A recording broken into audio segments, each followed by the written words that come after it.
Hi, this is Mr. Van Kuren, Instructional Technology Coach at North, and I'd like to talk to you about a few things concerning backup on your iPad. You can see here, you can see the home screen on my iPad. Just want to touch settings and show you a couple things just so that you're protected. When you touch settings, we'll go into the settings function here, and what I'd like to do is over on the left, show you the iCloud settings. You can see here that I'm signed into a personal iCloud account, which for me works the most, but for you, you would want to have your student email account signed in so you could back up. Now you go down here to the bottom, it says iCloud backup is off. If this is the case for you, I want to show you how to turn it on. If you touch storage and backup, you'll see here that right in the middle it says iCloud backup, and what you want to do is move that little button over to the right. It'll start an iCloud backup. You click OK, and it'll be turning it on. And I actually had turned this off before, and you can see my last backup is yesterday at 6:10 p.m. If this is the first time you've turned on the iCloud backup, you would want to touch backup now, and it might take a little bit to back up. But what it does is it backs up the data to your apps. It doesn't back up your apps. In terms of, like, it's a 16 gig iPad, so it backs up 16 gigs. It backs up the things that have the storage. So at the top, let's take a quick look at this. It says manage storage. You can see over here that these are the things that I have them backing up. Okay, I would like to have my everything in Keynote and Pages backed up.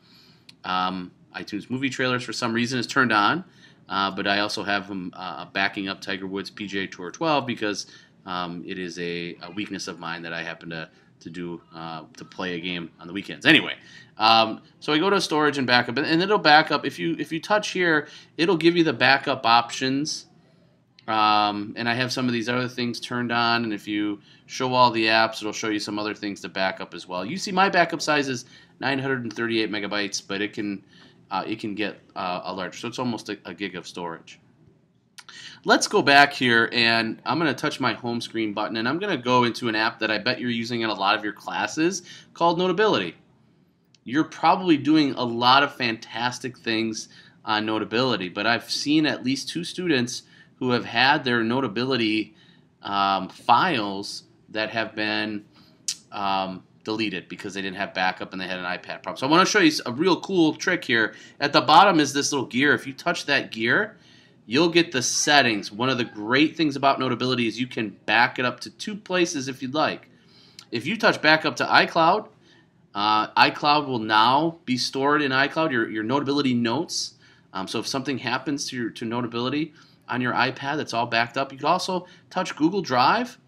And probably because I'm already logged into Google Drive, it'll back them up. But if you touch this gear, it'll give you all of the different places for you that you can have. And I actually have now a folder in my Google Drive for Notability.